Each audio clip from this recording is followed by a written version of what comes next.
Stay with us. Up next, UPN News 13 at 10 tonight. Finally, an arrest in the murder of the man who owned and operated LA's only silent movie theater. We're going to have the latest tonight on today's murder of a sheriff's deputy caught up in a fatal love triangle.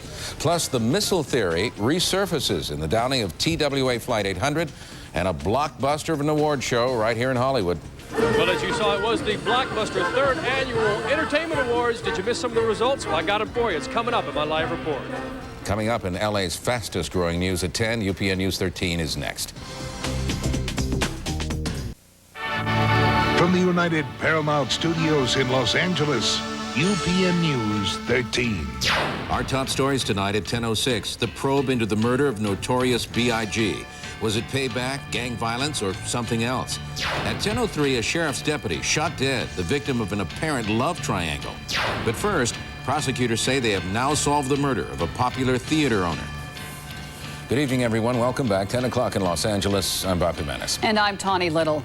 An unexpected development tonight in the killing of Lawrence Austin, the soft-spoken movie lover who ran what many say was the only silent movie theater in the country.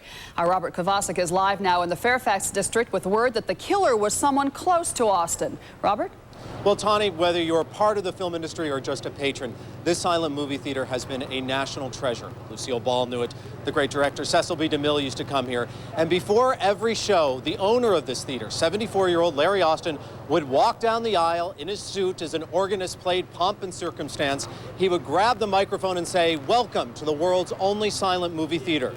This theater meant everything to Larry Austin. And today, police say the man that was closest to him, his longtime living companion, wanted it badly enough to have Larry Austin killed.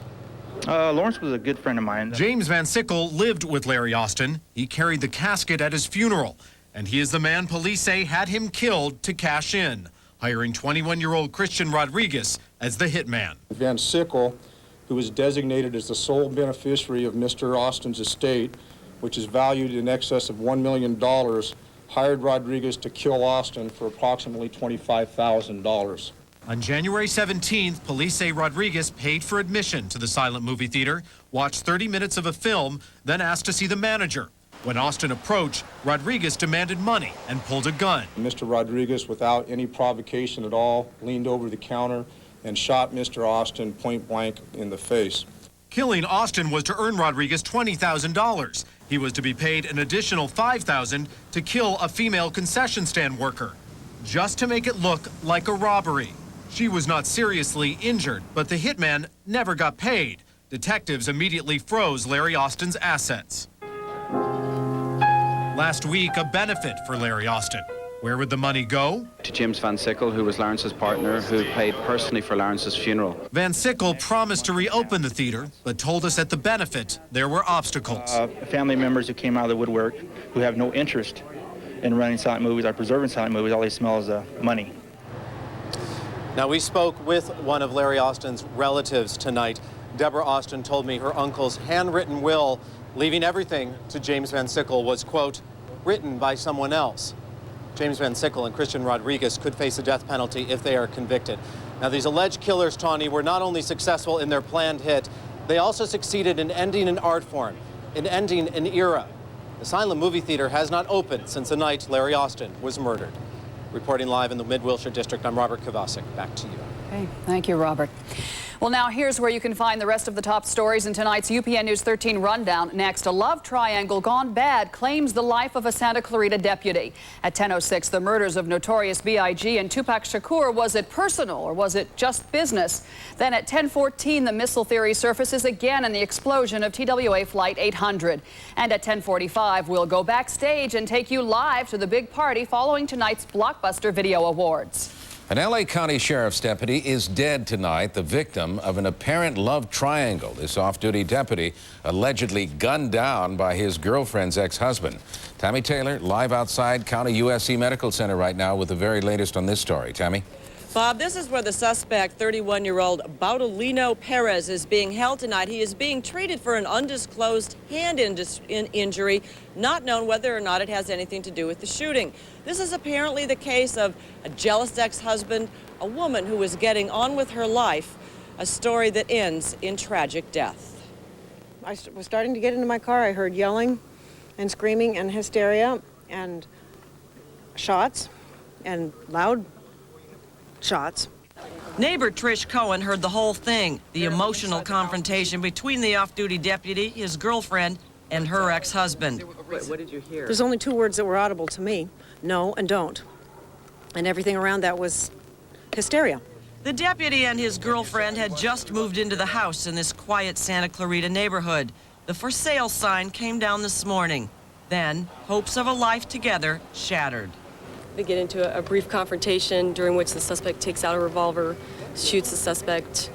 He struck once in the upper body. Apparently, he fired at least 3 times. He came bursting out of the home and said to my contractor, "You better get in there, someone's been shot." And then he took off on foot. The victim is identified as 33-year-old John Thompson, an 8-year veteran of the Sheriff's Department. He worked out of the Temple Station. His girlfriend, also a deputy, was not hurt.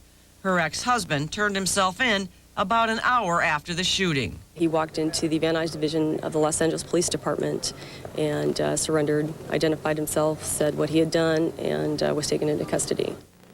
Deputy John Thompson died at the hospital about an hour after the shooting. Investigators say they did find a weapon inside that house. They are doing tests to determine whether or not it was the revolver that was involved in the shooting. They tell us that neither of the deputies' service revolvers were involved in the shooting.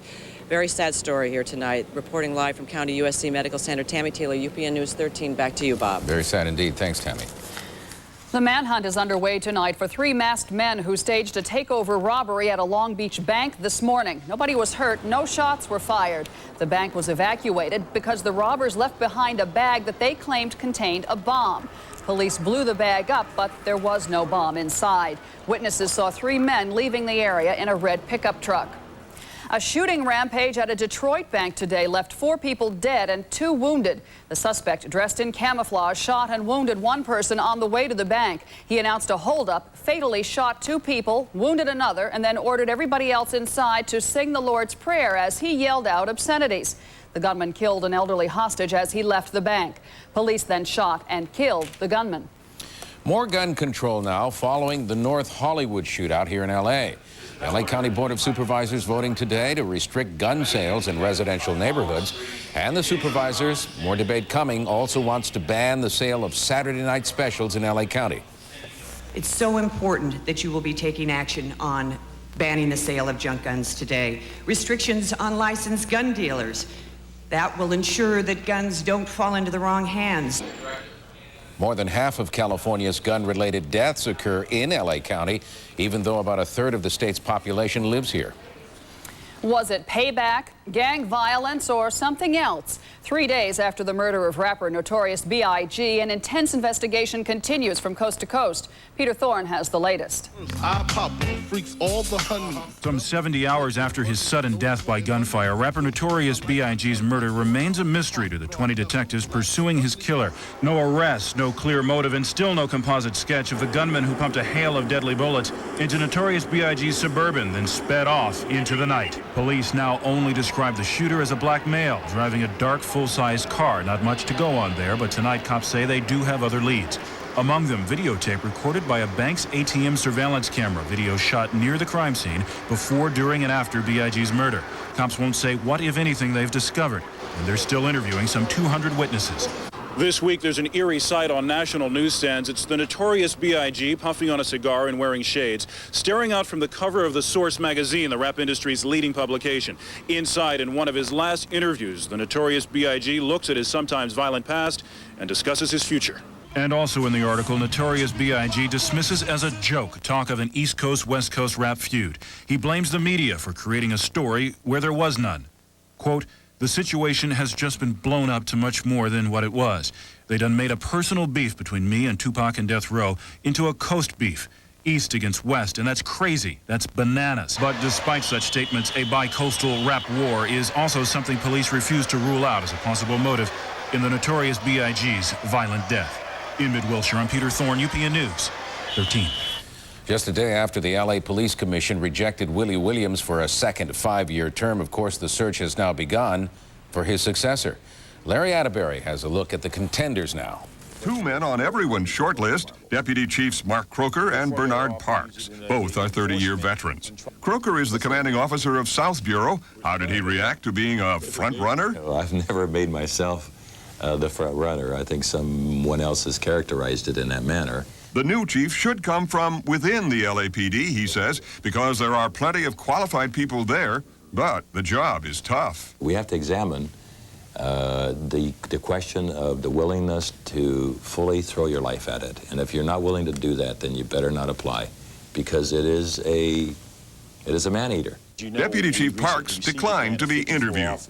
Other contenders, Deputy Chief David Gascon, former Deputy Chief William Rathbun, and former New York Police Commissioner William Bratton. Meanwhile, choosing a chief is a whole new ballgame. The City Personnel Department picks 6 qualified candidates.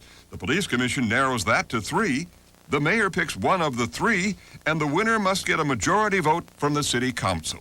Officially, the chief says he's going to stay on the job until July the 7th, the end of his contract. Unofficially, several members of the City Council are now suggesting that they buy out that lame duck contract, perhaps even adding a modest bonus. No, not anything like the $3 million that was floated earlier. At police headquarters, Larry Atterbury, UPN News 13. By the way, what ruined the chief's chances at getting another 5 years on the job? Later in our news hour, we're going to take a long, hard look at the chief's missteps. The future of a popular Southland tourist mecca is tangled up in politics tonight. Has to do with the LA County Board of Supervisors and politically well-connected developers. As Art Navarro reports, what's at stake is control of the marina. On the surface, Marina Del Rey is a major tourist attraction in Southern California. Everything is good. Everything. The boats, the restaurants. But if you look closer, the harbor is old, run down, and in dire need of a facelift.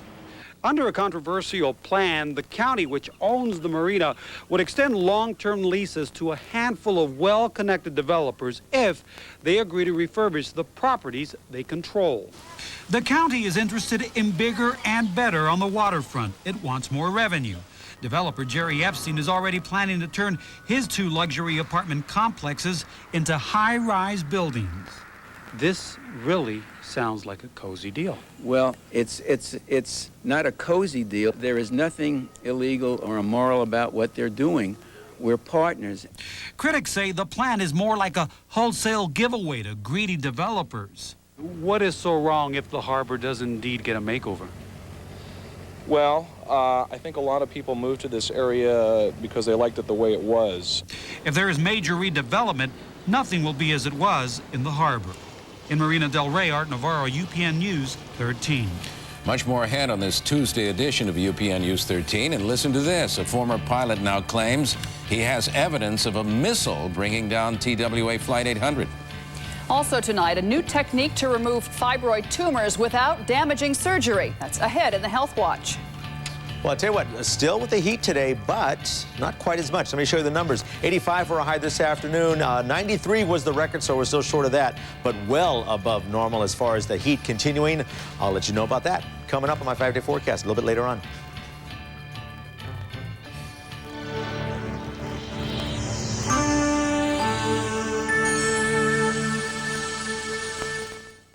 Just because somebody moves away, he doesn't stop being my friend, you know.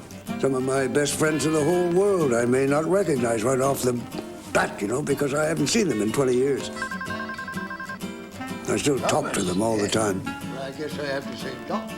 That's why I think GTE is such a good value. I can call anyone in the country for 14 cents a minute anytime I want. Well, run me. Because I don't have any off-peak friends. Hi, I'm Steven Seagal, and I wanted to talk to you about something that touches the lives of each of us. Native Americans have worked hard to pull themselves out of poverty and off of welfare. Thousands of California families, most of them non-Indian, depend on Indian gaming for their jobs. Now government officials have broken their promise, threatening to take those jobs away. It's not fair. Call 1-800-222-0113 and join Californians concerned about fairness. Tidy up the office, please. The office looks tidy enough to me. A computerized interactive secretary with a personality. The Sci File later. Oh, boy. You see what happens when you take a car known for being practical and fun, and then you give it an unheard of lease price? Oh, well, maybe you can't. So let's back up a little. Thank you, thank you. Move along. Lady with the fiddle, excuse me. There, the Honda Civic DX Coupe. Lease one for $159 a month for 24 months and an $1,150 down payment. Better hurry, because it's gonna win a lot of followers. Know what I mean? Tonight's sports report is sponsored by Goodyear, #1 in tires. Go where you wanna go. Find the road you've never taken. This is the tire that changed driving forever. The all-season Goodyear Aqua Tread with the advanced deep groove Aqua Channel that sweeps water away for serious traction in the wet, especially in braking. Goodyear Aqua Tread. Serious freedom. Goodyear, Goodyear. You're watching UPN News 13 with Bob Jimenez, Tawny Little, Danny Romero with weather, and Tony Hernandez with sports. Just won't go away. The missile theory behind the explosion of TWA Flight 800 resurfaced again today. A retired pilot now claiming to have an FAA radar tape showing a missile-like object approaching this plane. Then there was the military helicopter pilot who witnessed the plane's explosion, reportedly telling investigators today that he thought a missile struck the plane. You know, it's been 8 months now since this disaster, and investigators have yet to rule out any one of 3 possible causes we've been talking about: mechanical failure, a bomb, or a missile. Here's Peter Greenberg right now with an update on this story. Peter? Thanks, Bob. You know, in addition to what you just said, the Associated Press is now quoting a source tonight that a civilian pilot for U.S. Customs who witnessed the explosion of TWA Flight 800 now believes it was caused by a missile. But the aircraft was at 13,000 feet, and subsequent interviews with those eyewitnesses revealed that they probably heard an explosion first. Then, when they looked up, what they probably saw was not a missile streaking towards the plane, but flaming fuel streaming from the plane. At the same time, FBI investigators were actively pursuing a bomb theory. But as they reconstructed the plane inside a hangar, investigators from the National Transportation Safety Board and the FBI could find no evidence from a missile or anything that suggested an explosion coming from inside the passenger cabin or cargo compartment. The only real evidence of an explosion was found in the center fuel tank. The bomb theory surfaced again when traces of explosives were found on seat fabric and carpet. But it was soon revealed these resulted from the aircraft having been used to test bomb-sniffing dogs in an earlier airport security drill. And finally, there's the supposed radar tape that allegedly shows a missile streaking towards that TWA 747. But the problem with this theory is that the radar tapes were the very first things exhaustively reviewed by investigators immediately after the crash, and they found nothing. To put things in some perspective, the retired pilot claiming to have this tape is the same author of the missile conspiracy theory that circulated on the internet since last August. It was this missile conspiracy document from the internet that journalist Pierre Salinger initially claimed as, quote, hard evidence of a missile destroying TWA Flight 800. Today, in a rare joint statement, the FBI and the NTSB both disputed the press enterprise's account, claiming it contained numerous factual and interpretive errors. There are a number of half-truths and complete falsehoods that have been circulated in the newspaper and on the internet about this investigation. Now, one of the claims that's been made was that the airplane seats had red stains that chemically match solid fuel missile propellant. Two problems with that. One is that the NTSB claims there were no stains, and if there was a chemical match, they were the same chemicals used in the adhesive backing of those plastic seats. So how close are we in finding an answer? Well, if you talk to the NTSB, they'll tell you right now they believed, as we've reported earlier, it was the center fuel tank and a mechanical. All right. Thanks, Peter. Neighbors of the Rocketdyne lab near Simi Valley say the lab has released contaminants that are killing them. Residents have filed a federal class action suit against Rocketdyne's parent company. They say decades of toxic emissions from the facility have caused them to come down with cancer. No comment from the parent company, which is Boeing North America. They say they haven't yet received the complaint. A new campaign to teach children how to protect themselves from lead poisoning was kicked off today. Lead is found in many things, including dust and chipping paint. Some familiar characters are helping kids prevent lead poisoning. They're called the Lead Police, and it's part of a national Sesame Street campaign. Okay, Some ways to prevent lead from entering your bodies are... To go to the doctor and get your blood test. That's right. Stay away from peeling paint and dust. Yes, very good. Wash your hands before you eat. Yes, and leave your shoes outside the door. It's been proven that even low levels of lead in children's blood can cause severe health problems, including impaired physical and mental development.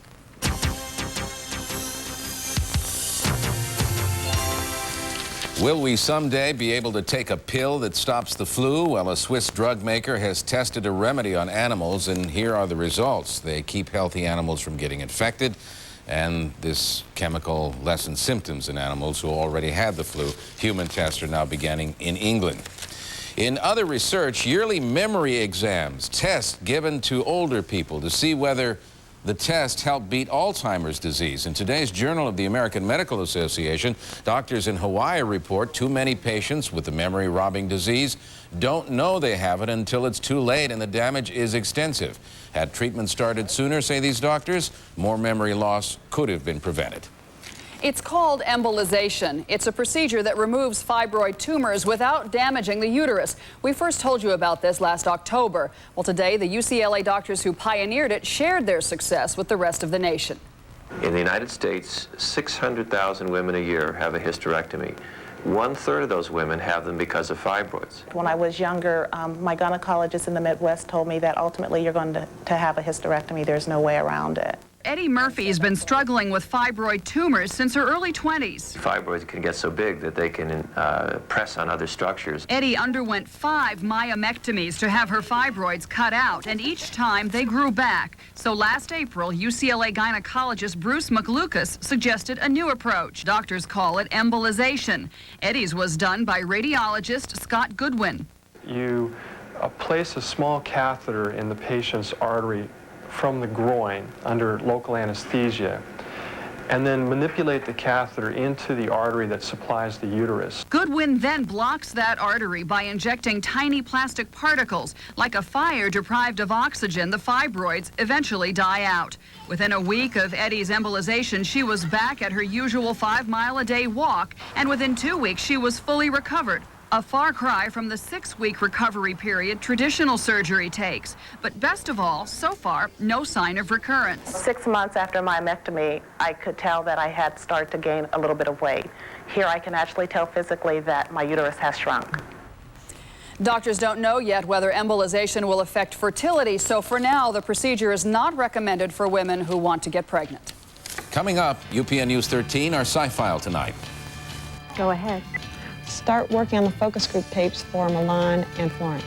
Got it. I'll set my watch alarm. Everything but the coffee. Wait till you see what this electronic secretary can do. I'm depressed. You're depressed. I live in a box. The Sci File in the next segment of UPN News 13.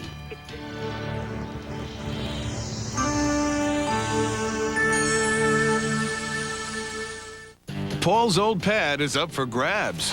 Is this yours? I don't believe so. Seinfeld's Michael Richards guest stars. I'll mind the past, and you giddy up to the future.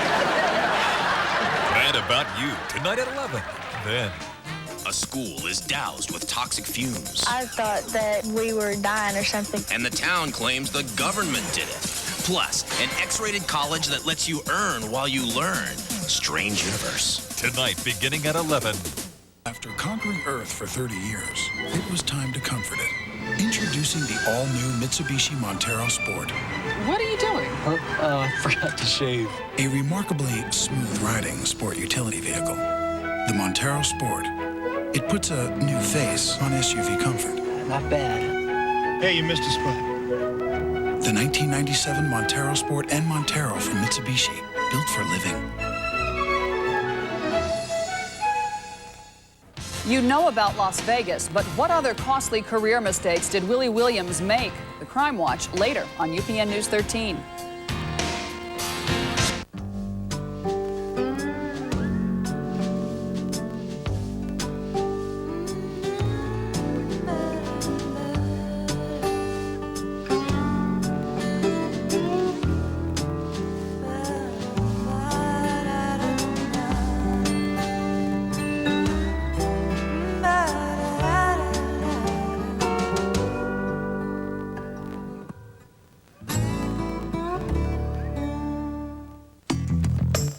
The new Dodge. Where do you find something that is cool, refreshing, and makes you feel good all over? A few clues. You can out-drive, out-hustle, out-tough, out-muscle, out-tow, out-run, out-work, and out-fun. Show them what you got. At California's Truck Stop, you can get air conditioning at no extra charge when you buy a new Dodge Ram. Bet that sends a chill through the competition. California's Truck Stop. The new Dodge. This health report is sponsored by the people of Chevron.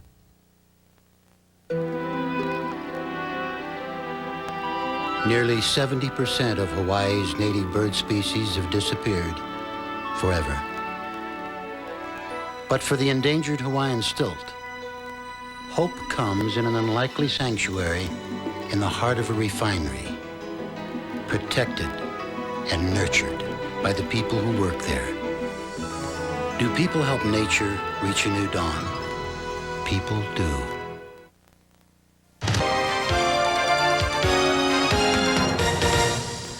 A dramatic new twist in the Army sex scandal. 5 female trainees now say they lied about being raped by their superiors. 4 of the women recanted their stories today. Skip Lozier reports. 4 more women at the Army's Aberdeen Proving Grounds in Maryland deny that they ever cried rape. None of us have signed statements saying that we've been raped. But the women all claim that Army investigators pressured them to accuse their drill instructors of rape. They wanted me to say I was raped. I felt they wanted me to say I was raped, but I cannot allow somebody to be prosecuted for something that they did not do. They told me that by the Uniform Code of Military Justice that yes, it was considered rape, but I never said that I was raped because that was not the truth. I was a victim of verbal abuse. The young recruits contend they were badgered and lied to by Army prosecutors until they finally agreed to sign statements allegedly admitting to having consensual sex, which is also against military law. For Private Darla Hornberger, it's a difficult admission.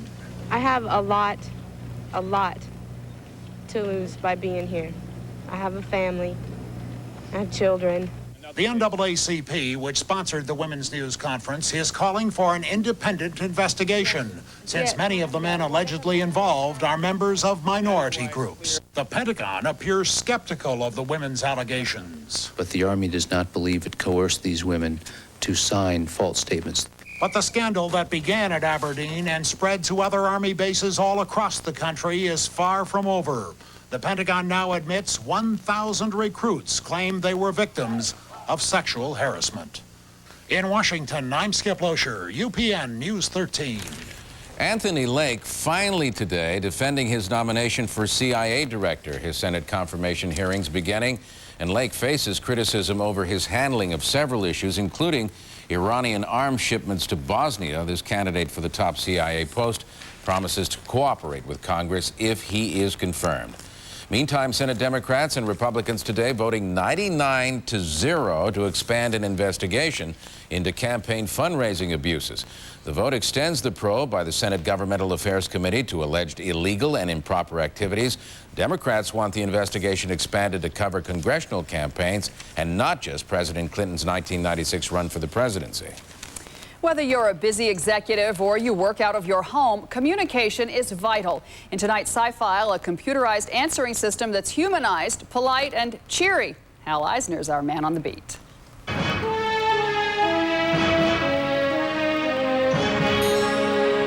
You need help taking messages or making phone calls, but you can't afford a secretary. How about an electronic personal assistant? Oh, hi. I thought you'd never call. Huh. My name's Wildfire.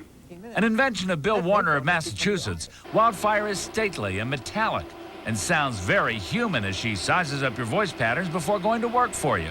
Enclosed is a tutorial named The Basics of Voice Recognition. Most of the time we work together. She coughed. She tracks you down wherever you are, informs you of messages. Oh, hi.